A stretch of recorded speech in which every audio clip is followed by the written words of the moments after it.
Hello guys! For today's video, tuturuan ko naman kayo kung paano mag-divide ng dalawang functions. Okay? So, let's say, ito po yung dalawang given function. So, yung f of x is equal to 2x and g of x is equal to x plus 1. Okay? So, let us find f over g of x. This is also equal to f of x over g of x. So, where g of x is not equal to 0. Okay. So, ayun po yung ating restriction. So, later hanapin din po natin yan sa bawat example.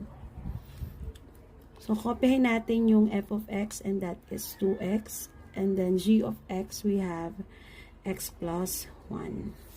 Okay. So, ito po yung g of x. So, copyhin lang natin.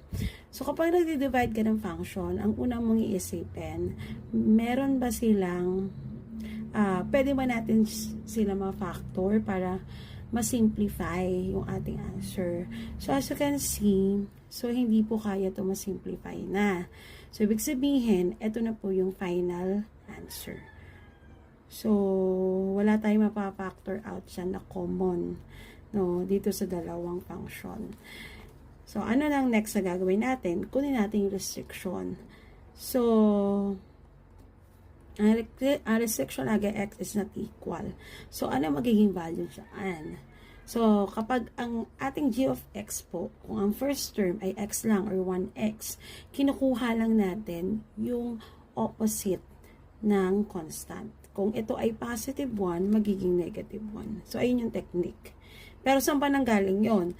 Kapag, para makuha yung restriction, para ka nagsusolve ng linear function kapag ganyan. So, x plus 1, equate natin sa 0.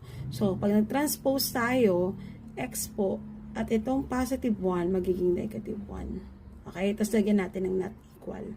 Ito na yung magiging restriction. So, para mapabilis tayo, kung ang first term mo naman ay 1x, kunin lang yung opposite. So, ayun na yung restriction natin. Ito yung final answer. Okay? So, next tayo. So, yung f of x natin dito ay x squared plus 3x and g of x, we have 4x. So, let us find f over g of x. Kopyahin natin yung f of x. So, that is x squared plus 3x. And then, yung g of x, so we have 4x. So, isipin muna natin, no, meron ba ako mapa-factor out na GCF? No. So, dito muna tayo sa numerator.